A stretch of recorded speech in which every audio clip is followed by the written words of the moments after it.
Good evening mga viewers all around the world.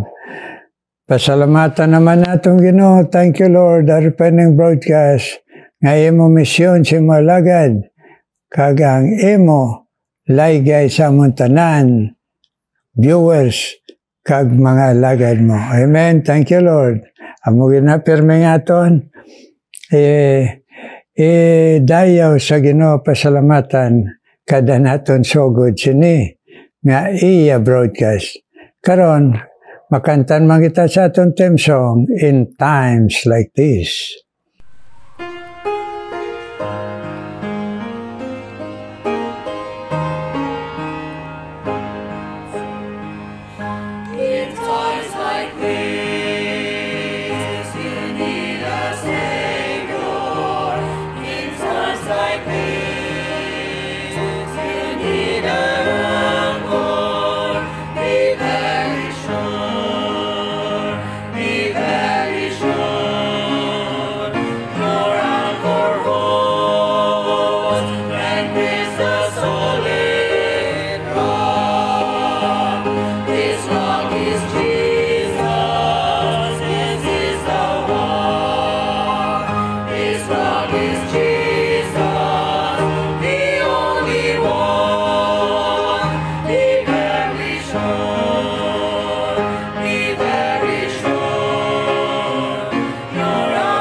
Thank you. Pag kinantanay sina, kabay pagamiton manina sa Ginoo.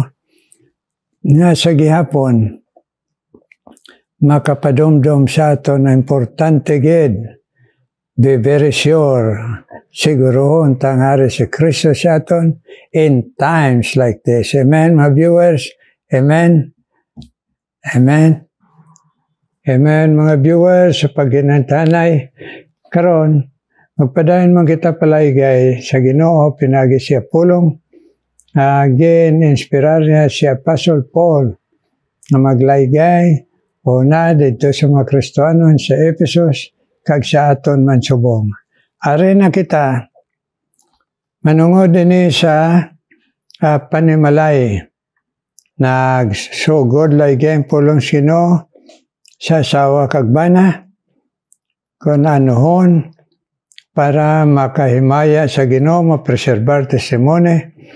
Kag ang kabataan naman, gintudluan to obey, para mayara bendisyon.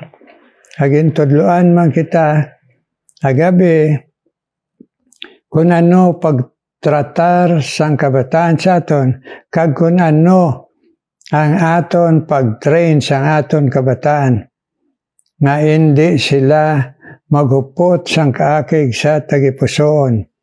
Kung ano ang aton training, teaching, discipling, praying, pag-nari sa ila, kag pag-admonish sa ila sa pulong sang Ginoo, pag-encourage sa ila sa pagkatutom, una, pagdangop kay Kristo, kag pagkabuhi, kag pagtutom sa pagpamatis pulong sa Diyos at pagsimba.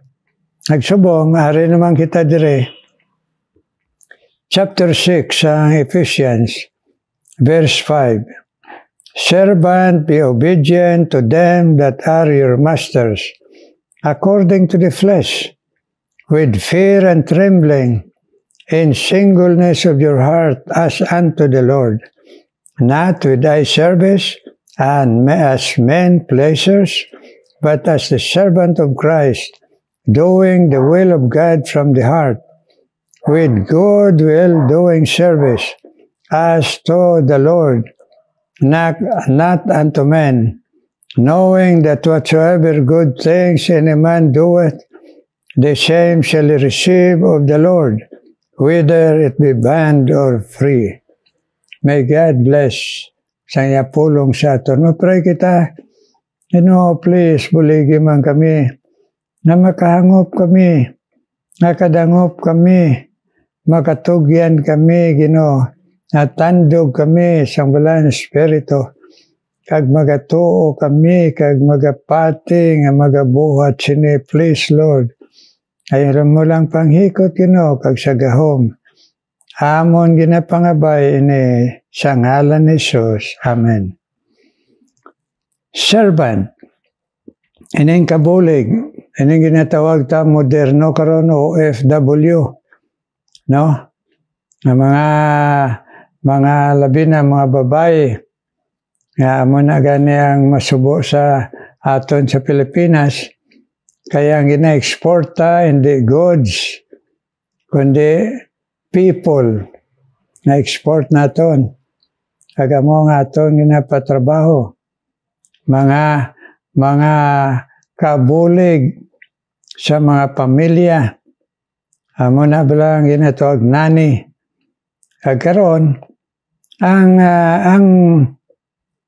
laykay diri sa Ginoo una gid sa tanan ining mga nagabulig sa isig ka Kristohanon. Kung ikaw kabulig sa imong master nga ginatawag diri, sa imo nga nagtawag sa imo, kag nagsweldo sa imo, kag ikaw nagbaton man sini, pero tanan kamo ikaw kag ang ginatrabahoan mo mga Christian, siling diri, obedient to them that are your masters. Ang imo nga ama o agalon o ang imo ginaobrahan, kinahanglan maging obedient ka. Kung anong gina-instruction sa imo nga lutoon mo, amo nang lutoon mo, ang tinlo, kag ang pagtulog, pagmata, mga schedule sa mga buluhaton sa balay. Be obedient, tason ikaduha. With fear and trembling in singleness of your heart as unto the Lord. Nga, himuon mo na, nga tinagipusoon, ay tungod nagtahod ka sa Ginoo, nga ginarepresentar mo. Kagdason, hiling pa dire, not with eye service as men pleasure. Kag hindi ka magtrabaho para lang magpabilib, para dayawon ka sang ang imo ginaobrahan. Kagdason, but as servant of Christ doing the will of God from the heart.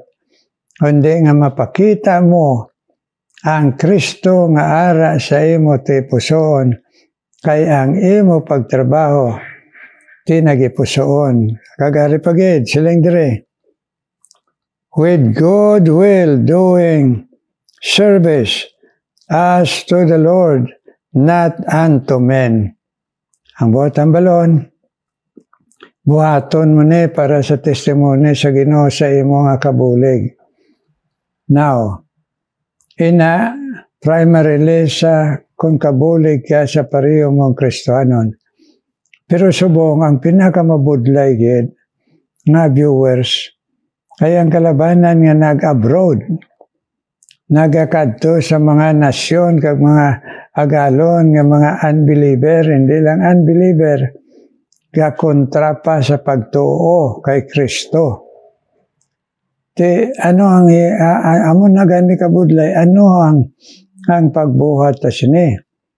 Ang pagbuhat naton kon nagapati ikaw kag ako nga naga-obra sa abroad, OFW, nga ina kabubuton sang Dios nga magtrabaho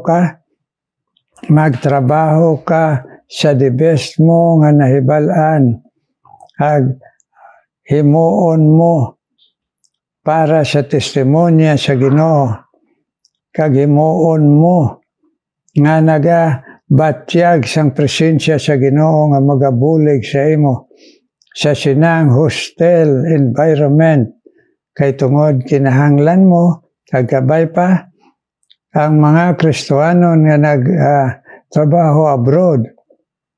Abay pa ang purpose hindi lang kay para sa good sa pamilya.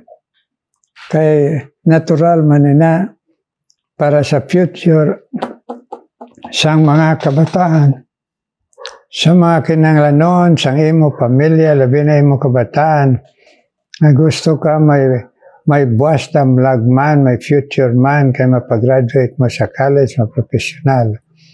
Pero kabay pa, hindi lang amo na ang aton goal.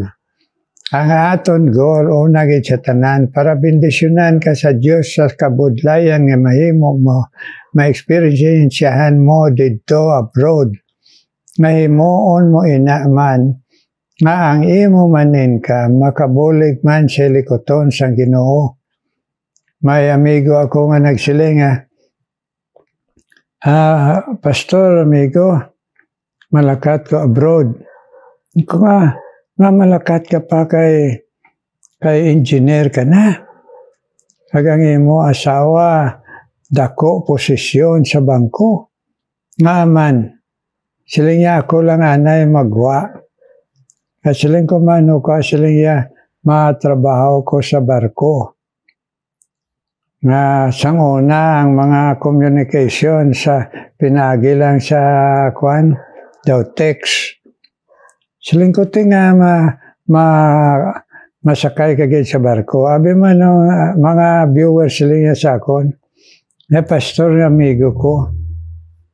Kung may engineer lang ko sa Pilipinas, kamay lang akon tight, kamay lang bulig ko sa likoton Ginoo. Amo na nga akon nga guaman ko. Kayon ta supisente naman kami dire. Akon pamilya, asawa, income, kag ako. Pero gamay lang akon mabulig sa likoton sa Ginoo. Kag may sugpon pa siya. Actually nga ikaw nga amigo ko nga pastor. Ang imo dira nga radio broadcast sa Sorsogon. Ako nina pangamuyuan niya suportaron na muna magalakat ko.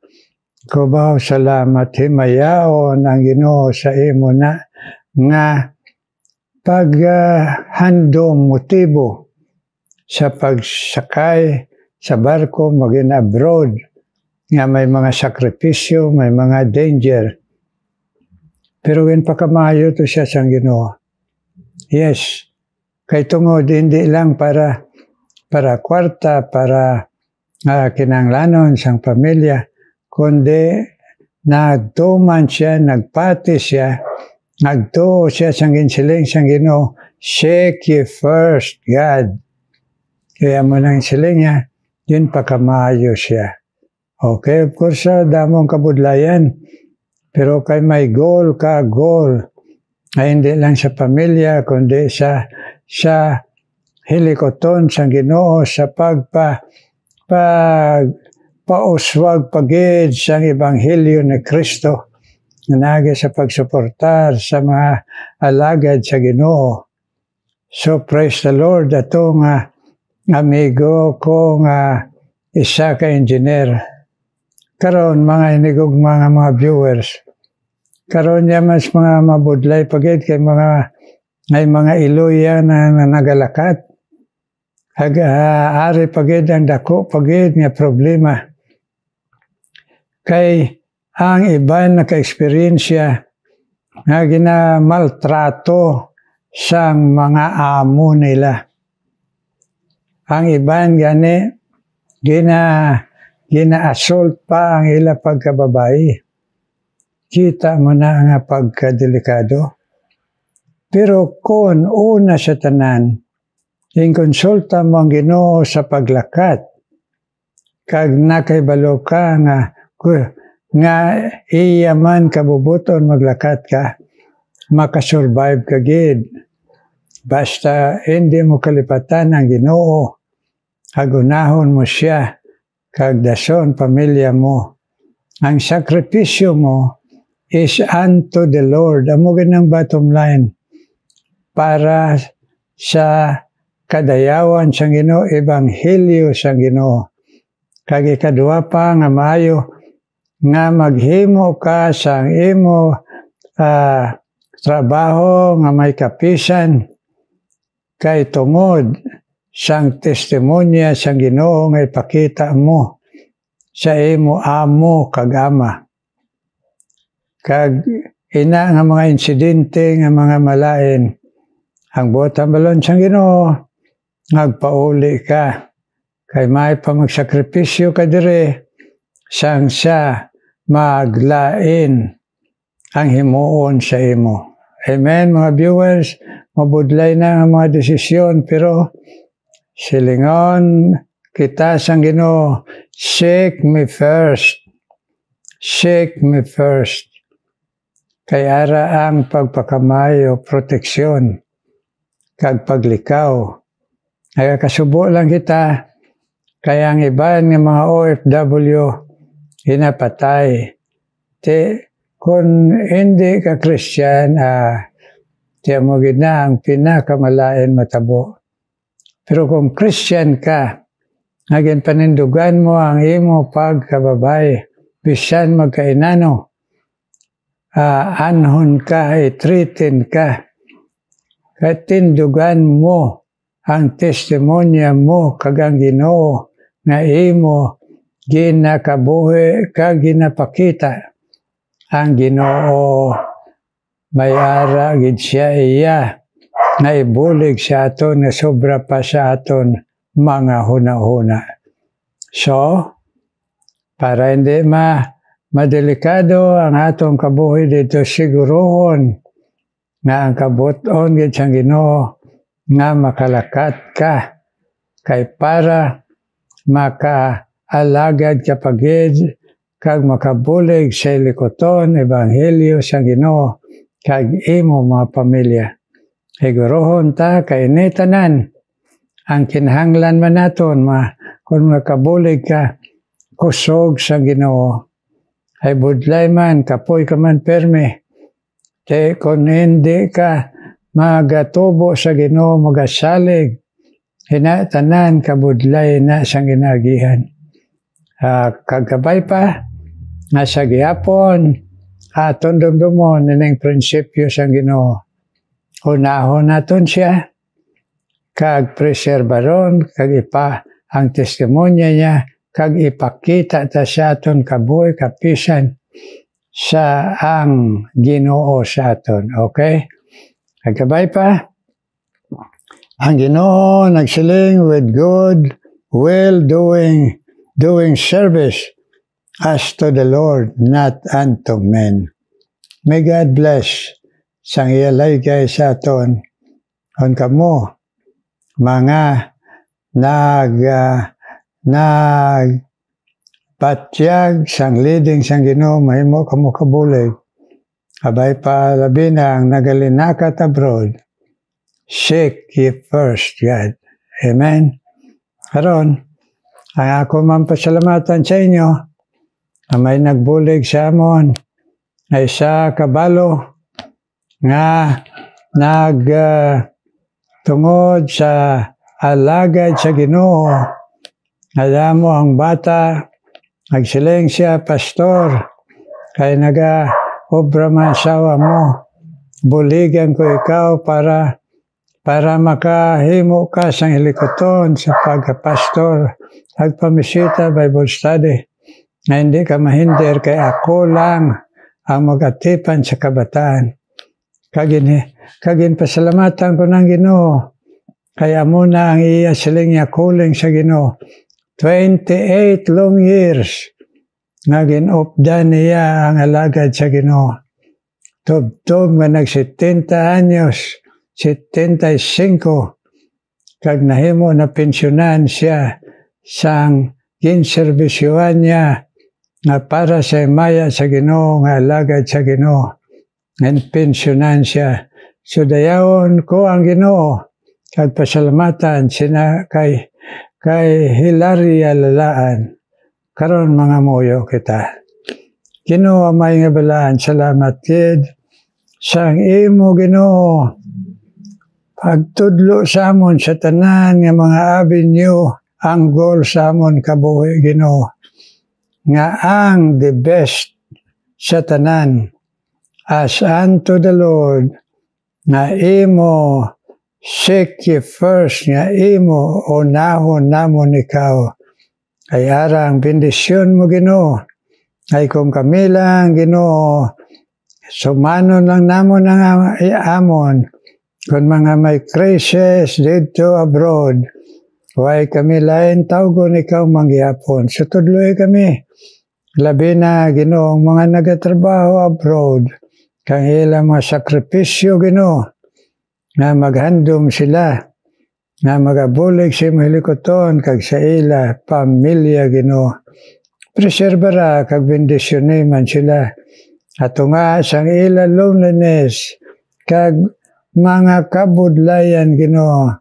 Nga ila kakapoy Ginoo kag sa ila problema Ginoo. Ay pigi panlip di ang imo kanakan nga naglakat abroad Ginoo. Kag karon ginadala ko sa imo man. Na ikaw man Ginoo magapakamayo Ginoo. Sa kay Josue kag kay Eva alos sila Ginoo. Mintagaan mo pribiliyo, makabakasyon.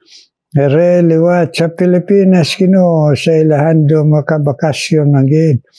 Kay senior citizen na sila sa New Zealand. Thank you good Lord sa imo kayo sa ila kag karon nga sila. Kipigi panlipdi sila sa ila health Ginoo. Kag sa ila gihapon katutom sa pag-alagad sa imo Ginoo. Thank you God, kabay pa. Abatyagon mo sila sa imo pagtatap sa ila. Agtobtob, makabalik sila dito Ginoo sa New Zealand. Josue kag Eva alos sila, bless Lord. Akon man ginadala sa imo Ginoo. Bisan pa si Jean siyang Ginoo. Na nagakinhanglan Ginoo sang imo buli Ginoo dito sa ospital. Abay pa sa imo Ginoo programa siya kabuhi Ginoo na kon imo pa siya gamiton please ayuha man siya si Jen Chang Ginoo. Kagabay pa ikaw man mag-bless ay pamilya labi na siya kabataan Ginoo nga magin nga matuod nga nagdangop sa imo, Lord Jesus, sa pangamuyo kag pangabay sa imo sa ila Iloy si Jane Chang na ato karon sa ospital, Lord. Kaya kung man pangabay sa imo ang bendisyon mo, ay imo trono nga bugay nga nagapalapit ako, Ginoo, para Ginoo sa mga viewers, Ginoo. I-bless man ang mga viewers kayong tagaan mo, Ginoo, katutom. Pagpalaygay kag pag-share sini nga broadcast Ginoo sa iban.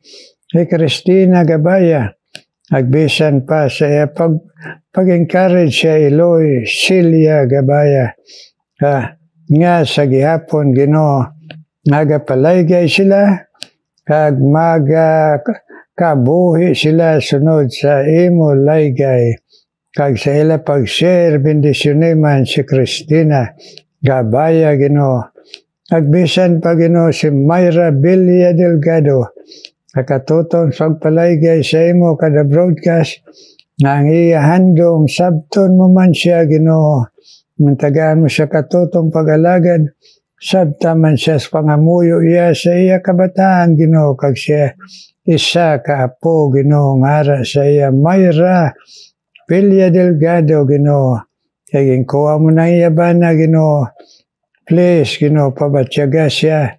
ay mo pag-encourage siya pagto, Myra Villa Delgado, Ginoo. Kagakon man, tawag sa imo, Ginoo. Bisan pa, Ginoo, si Nining Latorilla, kag si Nining Takata, ay ila pagkailoy, please. Ipabakod man ang ilalawas, kaya ang ila handom nga magatutom sa pag-alagad sa imo, Nining Latorilla kag Nining Takata, agang ila pangamuyo sa ila, kabataan, please Lord, sabtaman. Kakon man dala sa imo, Ginoo, padayon, Jasper Calantas, ngaya katoto mamati sa imo laygay, ay sana to siya sa Middle East, ang iya pamilya, Aridres Bacolod, please Lord, manghikot ka man, na mag-aisa ang ila pagto, nagabakod, magatutom, Ginoo, kag proteksyon man sa ila, Ginoo, kay Jasper, Ginoo, dito sa Middle East, kag sa iya, Ginoo, pamilya Jasper Calantas, Ginoo.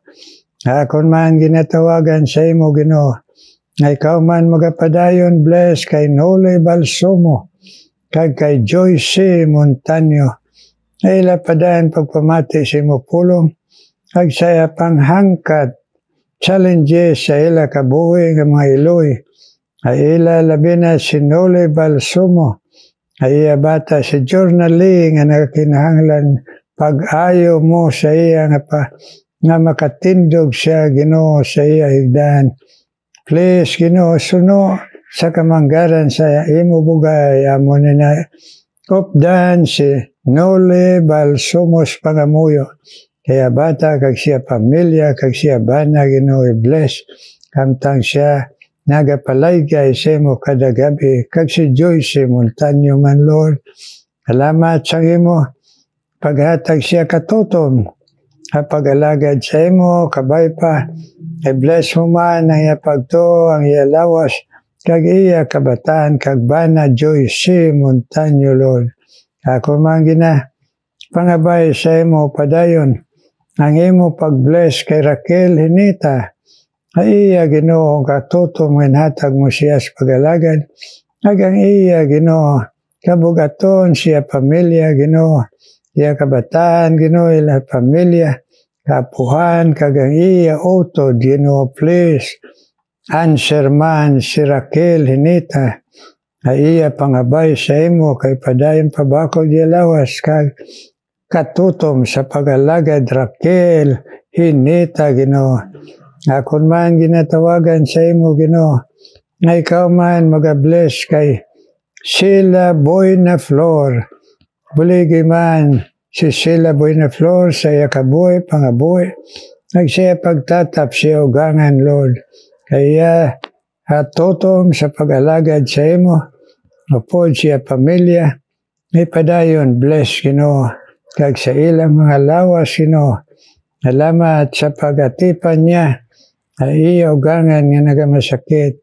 I-bless man si Sheila Boynaflor, iya bana kag iya kabataan, Ginoo. Akon man na panawagan sa imo, na ikaw man magapadayon, bless, kay Bimen tropa, Ginoo, nga nag-alagad sa imo, nga nagipagbulig sa imo alagad for many years. Bless man siya sa ihandom siya kabuhi, Ginoo, ay ikaw lang na kay balo sa iya, Ginoo, handom sa kabuhi, kag tagay man siya proteksyon, ay iya man kabuhi, kag pangabuhi. Bimen, Ginoo, tropa, kag si Salis, Ginoo, Subas, Salis Subas, kag si Edna Monteclaro. Please, Lord, padayon man, kapag pakighambal sa ila nga magbakod sa imo, Ginoo, bisan pa si Marilyn Lasir naman, Ginoo, kag si Mary Ann Lagan man, Ginoo, please, ikaw man magatandog yapon pabakod sa ila. Pagto, Ginoo, Sally Subas, Edna Monteclaro, nagbisan pa si Marilyn Lacerna, Ginoo, kag Mary Ann Lagan. Lord, please, bless ang tanan mga viewers, ng batyagan ang imo Ginoo pakigambal pagtudlo samon ag pagbulig samon nga magsunod sa imo Lord. In Jesus' name I pray. Amen, amen, amen. Thank you mga hinagugma mga viewers sa pagpinamuyo ay. Thank you man sa pagpangamuyo nyo sa amon. Sa 2 ka semana, nag-abot sa amon ang flow. Pero sa bugay sang Ginoo kay sa pangamuyo nyo, ginbuligan kami sang Ginoo nga pag-ayos ang amon mga lawas. Padayon kita magpinangamuyo ay mga viewers, sini nga bago nga tuig. Karon mamati kita special number.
Thank you, Gage, ng special number. God bless you. Kabay pa, na-encourage ka mo nga maghalad sinang tingog sining bago nga tuig nga magtutom kag masinadyahon. Amen? Kag kita mga viewers all around the world, May God shine His face upon us and bless us physically and spiritually. Amen, amen, amen.